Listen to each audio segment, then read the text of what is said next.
Good morning dear students. आपने अब तक अपनी हिस्ट्री क्लास में पढ़ा कि कैसे इंडिया में ब्रिटिशर्स ने कितना ज़्यादा एक्सप्लॉइट किया था किसानों को, कैसे गांधी जी ने चंपारण सत्याग्रह करके इंडिगो रिवोल्ट समाप्त किया और इस सत्याग्रह में उनको जीत हासिल हुई। स्टूडेंट्स, आज की क्लास में हम थोड़ा सा गांधी जी के बारे में डेप्थ में समझेंगे। जो उनके बारे में एग्ज़ाम में क्वेश्चन पूछे जाते हैं उन क्वेश्चंस को डिस्कस करेंगे और गांधी जी के जो आंदोलन हमने पहले पढ़े थे उन्हीं आंदोलनों को कंटिन्यू करके आगे नेक्स्ट सिविल डिसोबीडिएंट मूवमेंट के ऊपर भी डिस्कस करेंगे। So students, the first point is कि गांधी जी साउथ अफ्रीका गए थे 1893 में। स्टूडेंट्स, बेसिकली मैं आपको बताऊं, गांधी जी का जन्म हुआ था 2 अक्टूबर 1869 में पोरबंदर में, गुजरात में, आपको पता ही है। उनके फादर बहुत बड़े दीवान थे पोरबंदर के, ठीक है। और गांधी जी को उन्होंने पढ़ने के लिए बाद में इंग्लैंड भेज दिया था। तो स्टूडेंट्स, गांधी जी अपनी बैरिस्टर की पढ़ाई कंप्लीट करके जब इंग्लैंड से वापस आते हैं तो इंडिया में कहीं उनको जॉब प्रॉपर मिलती नहीं है, क्योंकि इंग्लैंड से उन्होंने बैरिस्टर की पढ़ाई की होती है। स्टूडेंट्स, बैरिस्टर का मतलब होता है जो इंसान अपनी लॉ की डिग्री, अपनी एडवोकेट वाली पढ़ाई जो है, ठीक है, आप कह सकते हो, जैसे वकालत वाली पढ़ाई जो है, अपनी वकालत कंप्लीट करता है जो पर्सन इंग्लैंड से, उस पर्सन के नाम के आगे बैरिस्टर जुड़ जाता है।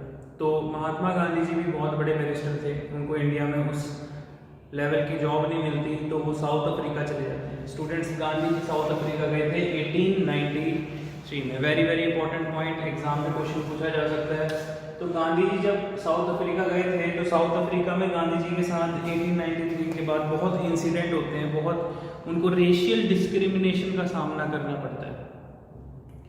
स्टूडेंट्स, रेशियल डिस्क्रिमिनेशन का मतलब क्या होता है? जैसे कि अगर मैं आपको बोलूं कि नस्ल भेदभाव, because students south Africa was also a colonial part. South Africa भी हमारे देश की तरह गुलाम देश था ब्रिटिशर्स का, अंग्रेजों का। वहाँ पे भी अंग्रेज अफ्रीकन पीपल्स को बहुत ज़्यादा एक्सप्लॉइट करते थे। इवन इतना ज़्यादा एक्सप्लॉइट करते थे कि वो अफ्रीकन्स को इंटरनेशनल मार्केट में सेल भी करते थे, बेचा भी करते थे, और इंग्लैंड ले जाके, यूरोप ले जाके अफ्रीकन लोगों को सड़क पे खड़े करके बेचते थे। सेम स्टूडेंट्स, साउथ अफ्रीका में बहुत सारे इंडियंस भी रहते थे, उनको कलर्ड पीपल कहा जाता था। जैसे कि अफ्रीकन्स को ब्लैक कहते थे और इंडियंस को कलर्ड पीपल कहते थे। तो इस तरीके से रंग भेदभाव, नस्ल भेदभाव हम लोगों के साथ वहाँ पर भी हो रहा था और गांधी जी इसका शिकार होते हैं। गांधी जी के साथ कई सारे इंसिडेंट ऐसे होते हैं, उसमें से एक बहुत बड़ा फेमस इंसिडेंट था कि एक बार उन्होंने फर्स्ट क्लास एसी की टिकट लेके वो ट्रैवल करने की सोचते हैं, तो उनके साथ इंसिडेंट होता है। उनको 2-3 अंग्रेज जो हैं फर्स्ट क्लास एसी कोच से धक्का देके ट्रेन से बाहर गिर देते हैं और कहते हैं कि ये तुम जैसे डार्क पीपल के लिए, तुम जैसे इंडियंस के लिए ये ट्रेन नहीं है, तुम लोगों के लिए सरकारी जनरल डब्बे हैं, ठीक है, जो देसी डब्बे होते हैं उसमें आप ट्रैवल करो। ये जो है फर्स्ट क्लास एसी कोच सिर्फ ब्रिटिशर्स के लिए। इस तरीके से स्टूडेंट्स गांधी जी के साथ और भी कई इंसिडेंट हुए। देन वहाँ पर गांधी जी ने हार नहीं मानी और गांधी जी ने रेशियल डिस्क्रिमिनेशन के खिलाफ, अंग्रेजों के खिलाफ केस भी लड़ा था और वो इस केस को जीतते भी हैं। गांधी जी साउथ अफ्रीका में केस जीतते हैं और पूरे यूरोप में, पूरे ब्रिटेन में फर्स्ट न्यूज़पेपर की फर्स्ट लाइन गांधी जी की जीत की होती है कि एक इंडियन ने ब्रिटिशर्स को इस केस में यहाँ पर हरा दिया। तो वहीं से गांधी जी बहुत फेमस हो गए थे स्टूडेंट्स, ठीक है। ऐसी पर्सनैलिटी जो नॉन वायलेंस पे रह के जिन्होंने देश को जीत लिया, ठीक है। 1894 में स्टूडेंट्स उन्होंने Natal Indian Congress, students very very important point, ये पार्टी उन्होंने 1894 में साउथ अफ्रीका में बनाई थी, नटाल इंडियन कांग्रेस। बहुत बार ये क्वेश्चन एग्जाम में पूछा गया है, ठीक है। Very very important question. एक बार ये क्वेश्चन पीसीएस के एग्जाम में भी पूछा गया कि who was the founder of Nepal Indian Congress. 4 option दे देंगे, पंडित जवाहरलाल नेहरू, महात्मा गांधी जी, बी आर अम्बेडकर, ठीक है, बाल गंगाधर तिलक। इस तरीके से 3-4 ऑप्शंस देके एग्जामिनर कंफ्यूज करेगा, जो ऐसी ऑप्शंस हैं जो कोई ना कोई चीज़ के फाउंडर रहे हैं। तो नेपाल इंडियन कांग्रेस के फाउंडर कौन थे? महात्मा गांधी जी। Understand? So now come to the next point, students. In 1899, they founded the Indian Ambulance Corps during the Boer War. Very very important. बहुत ज़्यादा important point है students. Indian Ambulance Corps, Boer War जो हुई थी students, इस war में Britishers ने लड़ाई लड़ी थी। इस war में अफ्रीका में ही हुई थी, और इस war में गांधी जी एक पीस प्रमोटर की तरह उन्होंने एक एम्बुलेंस कोर बनाई। जैसे जो लोग लड़ाई में जख्मी हो जाते हैं, जो लोग लड़ाई में आप कह सकते हो लड़ते हुए शहीद हो जाते हैं, या जो लोग जख्मी हो जाते हैं उनको एड पहुंचाना, ठीक है, उनको एक जैसे स्ट्रेचर उठा के, जैसे आप देखते हो ना मूवीज़ वगैरह में कि जो लोग जख्मी हो जाते हैं, जो लोग लड़ते लड़ते शहीद हो जाते हैं, तो स्ट्रेचर में उनको एम्बुलेंस से जो है मिलिट्री हॉस्पिटल तक लेके जाना। तो गांधी जी ने इस टाइप की एक अपनी इनिशिएटिव किया था। They founded the Indian ambulance corps during Boer war. Boer war हुई थी जिसमें कि उन्होंने बहुत सारे ऐसे सैनिकों की जानें बचाई थी। Very very important point students. Next important point is in 1904 they founded the Indian Opinion. Students, Gandhi ji ने एक मैगजीन शुरू किया था। मैगजीन का नेम है इंडियन ओपिनियन। एग्जाम में क्वेश्चन पूछा जा सकता है, Who is the founder of Indian Opinion? Answer is Mahatma Gandhi. Indian opinion किसका नेम है? 4 ऑप्शन दे देंगे कि कोई पॉलिटिकल पार्टी का नेम है, कोई न्यूज़पेपर का नेम है, कोई मैगजीन का नेम है, या किसी बिल्डिंग का नेम है। आंसर इज मैगजीन थी, और किसने स्टार्ट की थी? महात्मा गांधी जी। ठीक है जी। Next important point is in 1906 first civil disobedience movement Gandhi ji ने शुरू किया था Asiatic ordinance in Transvaal. So students, ये जो सिविल डिसोबिडियंस मूवमेंट था ये इंडिया में नहीं शुरू किया था। ये क्वेश्चन एग्जाम में पूछा गया कि गांधी जी ने अपना पहला सत्याग्रह कहाँ पर किया था, किस ईयर किया था। फर्स्ट सिविल डिसोबिडियंस मूवमेंट किस चीज को लेकर था? Asiatic ordinance in transfer. मतलब कि गांधी जी ने ये सत्याग्रह सिविल डिसोबिडियंस मूवमेंट जो है साउथ अफ्रीका में ही शुरू किया था। जगह का नाम है ट्रांसफर। ठीक है जी। और इस मूवमेंट को गांधी जी ने सिविल डिसोबिडियंस मूवमेंट का नाम दिया गया। ठीक है। इस सत्याग्रह को भी कब शुरू किया था? 1906 में किया था। कहाँ किया था? इंडिया में नहीं किया था, साउथ अफ्रीका में किया था। अंडरस्टैंड? तो बहुत इंपॉर्टेंट क्वेश्चन है। एग्जाम में एग्जामिनर ने कंफ्यूज करने के लिए क्वेश्चन डालना ही है। Next is very very important, very very important. Gandhi ji को केसर हिंद का टाइटल दिया गया था। स्टूडेंट्स, अभी आप पढ़ के आए हो कि गांधी जी ने इंडियन एम्बुलेंस कोर इन Boyer war, Indian ambulance core बनाई थी बोयर वॉर में, जिससे खुश होकर अंग्रेजों ने उनको अवार्ड दिया था केसर हिंद का। उनको टाइटल दिया था, उनको अवार्ड देते हैं, सम्मानित करते हैं। किससे? केसर हिंद से। सो स्टूडेंट्स, अभी जो मैंने आपको पॉइंट बताए हैं बहुत इंपॉर्टेंट है, आप नोट डाउन कर लो। ठीक है, एग्जाम में जरूर पूछे जाते हैं, और ये मैं आपको पीडीएफ फाइल में भी फॉर्मेट में प्रोवाइड करूंगा। Take your time.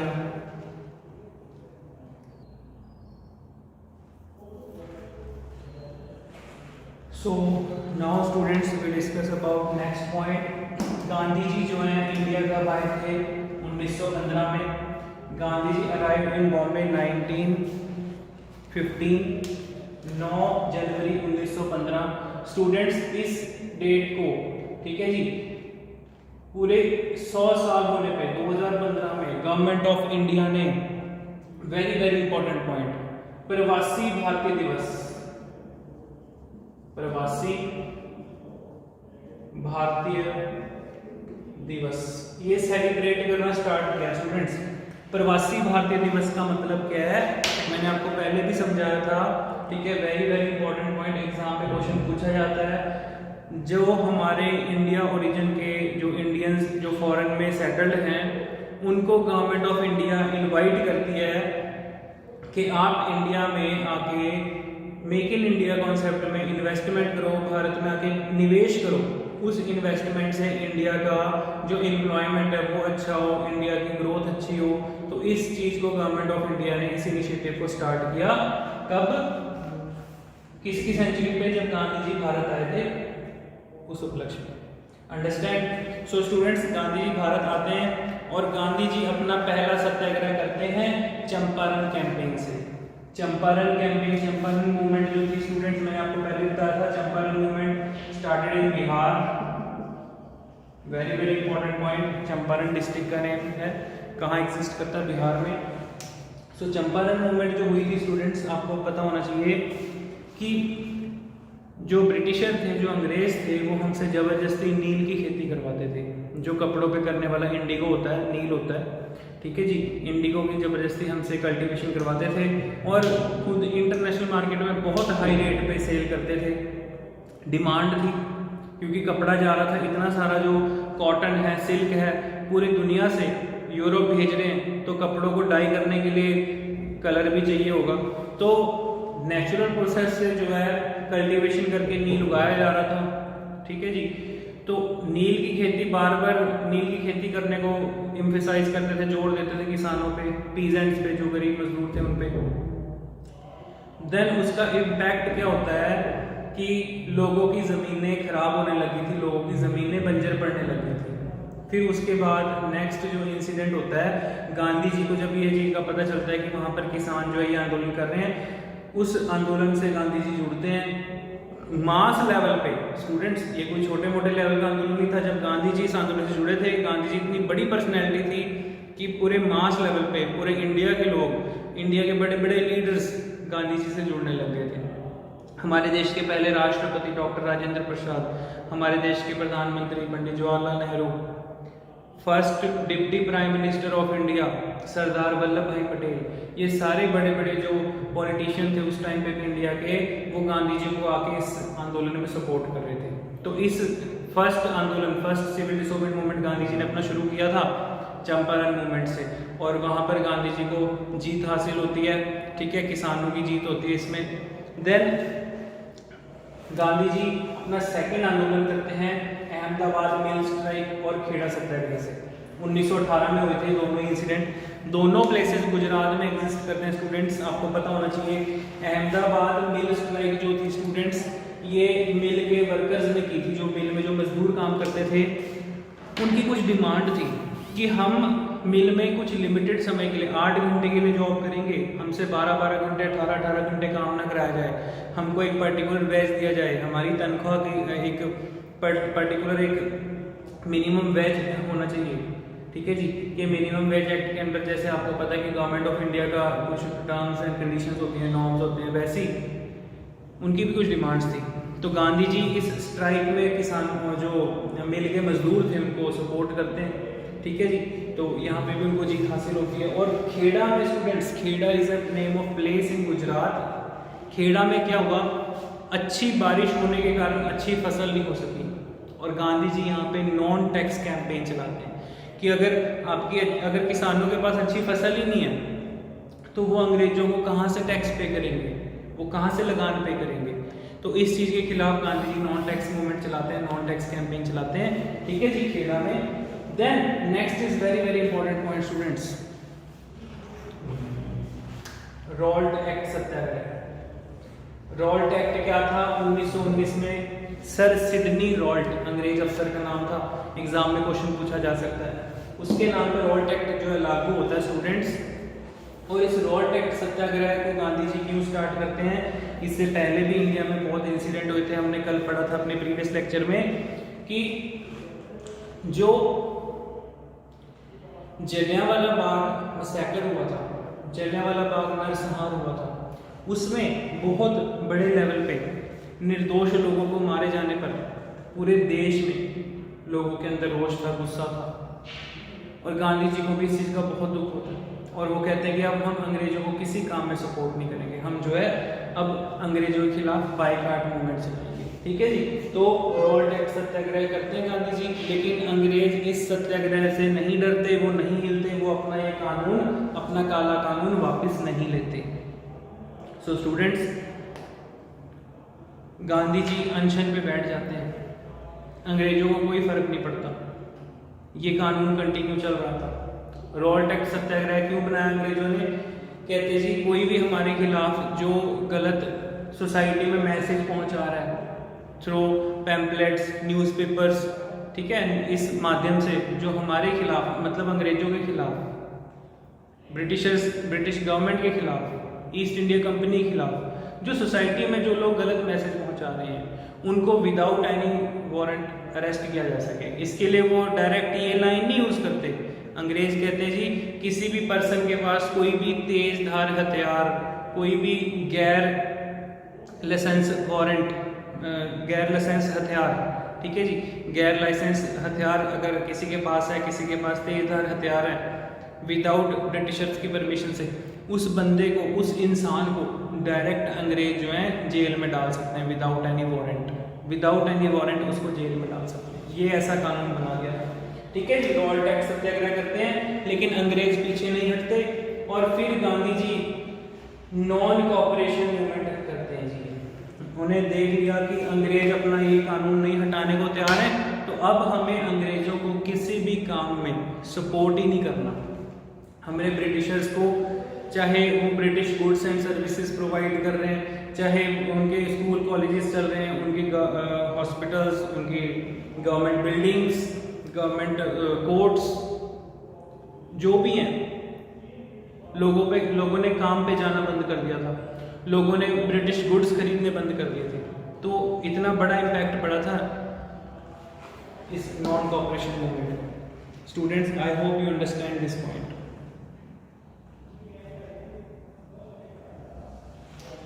So students, ये नॉन कॉपरेशन मूवमेंट इतने बड़े मास लेवल पे, पूरे इंडिया लेवल पे फैल चुका था कि इस मूवमेंट को रोकना मुश्किल हो गया था। और दूसरा पॉइंट, नॉन कॉपरेशन मूवमेंट तो गांधी जी ने शुरू किया, इसी के साथ मैंने स्लैश करके लिखा है खिलाफत मूवमेंट। स्टूडेंट्स, जो खिलाफत मूवमेंट थी, it was started by Ali brothers, Mohammad Ali and Shaukat Ali, दो अली ब्रदर्स इस मूवमेंट को स्टार्ट करते हैं फ्रॉम ढाका। और स्टूडेंट्स, जो खिलाफत मूवमेंट थी वो इंडिया के जो मुस्लिम्स थे वो अंग्रेजों के खिलाफ कर रहे थे, और ये खिलाफत मूवमेंट जो थी अली ब्रदर्स ने शुरू की थी, ठीक है। अभी मैं आपको बता चुका हूँ, मोहम्मद अली एंड शौकत अली, ये दो आप कह सकते हो प्रोमिनेंट लीडर्स हैं मुस्लिम्स के। ये इंडिया में बड़े मास लेवल पे शुरू करते हैं, और सारे के सारे इंडियन मुस्लिम्स अंग्रेजों के खिलाफ हो जाते हैं इस खिलाफत मूवमेंट में। Then students, important point is कि गांधी जी इस खिलाफत मूवमेंट और नॉन कॉपरेशन मूवमेंट को ढाका में आपस में मीटिंग करते हैं खिलाफत मूवमेंट के लीडर्स के साथ, और कहते हैं जी अब हमको ये मूवमेंट एक कर देनी चाहिए, नॉन कॉपरेशन मूवमेंट और खिलाफत मूवमेंट, क्योंकि अगर हिंदू और मुस्लिम दोनों इकट्ठे मिलके अंग्रेजों के खिलाफ लड़ेंगे तो हमको बहुत जल्दी आज़ादी मिलेगी। Are you getting my point? Students, आपको समझ आ रहा है पॉइंट?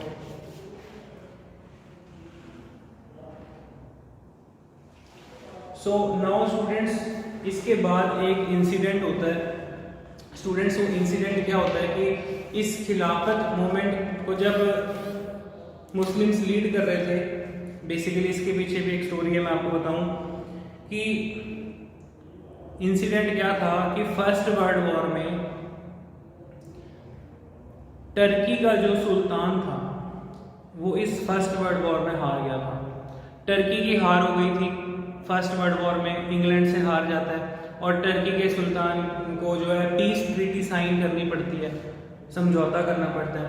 इस चीज़ को पूरे वर्ल्ड के जो मुस्लिम थे वो अपने ऊपर ले रहे थे कि ये हमारे सुल्तान की बेइज्जती हुई है, ठीक है, जो हमारा खलीफा है उसकी बेइज्जती हुई है, जो कैलिफ जो टर्की में बैठा हुआ है, तो उसका बदला लेने के लिए वो लोग खिलाफत मूवमेंट कर रहे थे। Understand? So then students, Gandhi ji इस नॉन कॉपरेशन मूवमेंट और खिलाफत मूवमेंट को साथ चलाते हैं, और इसके बाद स्टूडेंट्स एक बहुत बड़ा इंसिडेंट होता है 12 फेब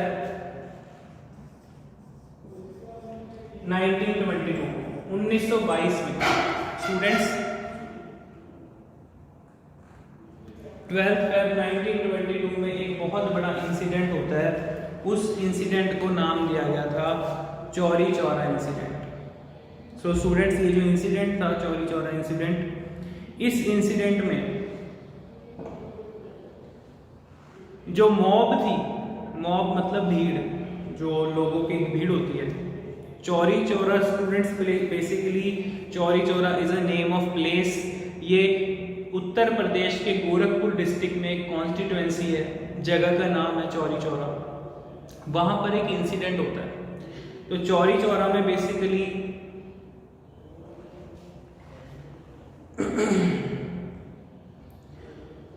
जो मॉब थी उन्होंने पुलिस स्टेशन को आग लगा दी थी।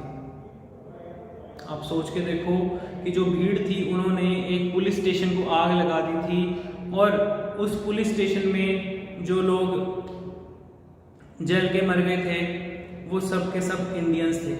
टोटल 22 कर्मचारी उस पुलिस स्टेशन के जल के मर गए थे। वो सभी के सभी जो पुलिस के थाने में जो कर्मचारी थे वो सभी इंडियंस थे। तो मतलब कि गांधी जी जब सुनते हैं कि ये इंसिडेंट हुआ है, तो इस इंसिडेंट के बाद गांधी जी इस मूवमेंट को यहीं पर रोकने की बात कर देते हैं, क्योंकि गांधी जी कहते हैं कि जिस मूवमेंट को मैं लीड कर रहा हूँ वो वायलेंस नहीं क्रिएट कर सकती, क्योंकि गांधी जी नॉन वायलेंस के ऊपर चलते थे, अहिंसा के ऊपर चलते थे। तो स्टूडेंट्स, फिर क्या होता है कि गांधी जी इस मूवमेंट को वहीं पर स्टॉप कर देते हैं। तो बहुत बड़ी मूवमेंट थी। दूसरा सबसे बड़ा इस मूवमेंट को स्टॉप करने का कारण था गांधी जी को अरेस्ट कर लिया जाता है। गांधी जी को उसी टाइम ब्रिटिशर्स ऑर्डर देते हैं कि गांधी जी को अरेस्ट कर लो, क्योंकि उनके कारण ये इंसिडेंट हुआ है। असली चेहरा तो मतलब जो मेन जिस मूवमेंट को लीड कर रहा है वही पर्सन का होगा। Are you getting my point students?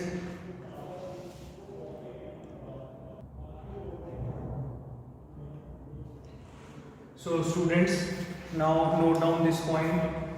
Gandhi ji call off this movement, उन्होंने 12 फरवरी 1922 को अपनी ये नॉन कॉपरेशन मूवमेंट जो थी इसको रोक दिया था। नॉन कॉपरेशन मूवमेंट को रोक दिया था, और क्योंकि एक बहुत बड़ी वायलेंट इंसिडेंट हुई थी चौराचारी में। कब? 5 फरवरी 1922 में 5 फरवरी 1922 को एक ऐसा इंसिडेंट होता है चौराचारी में। मैं आपको समझा चुका हूँ कि वहाँ पर जो मॉब थी उन्होंने एक पुलिस स्टेशन को आग लगा दी, और वहाँ पर जो पुलिस कर्मचारी जो जल के मर जाते हैं वो सभी के सभी इंडियंस थे। और गांधी जी को लगता है कि अपने ही भाइयों को इस भीड़ ने जला के मार डाला है। तो उस इंसिडेंट के बाद गांधी जी इस मूवमेंट को खुद ही रोक देते हैं। Then students, in 1924 INC session, Indian National Congress का सेशन होता है students. INC session in Belgaum,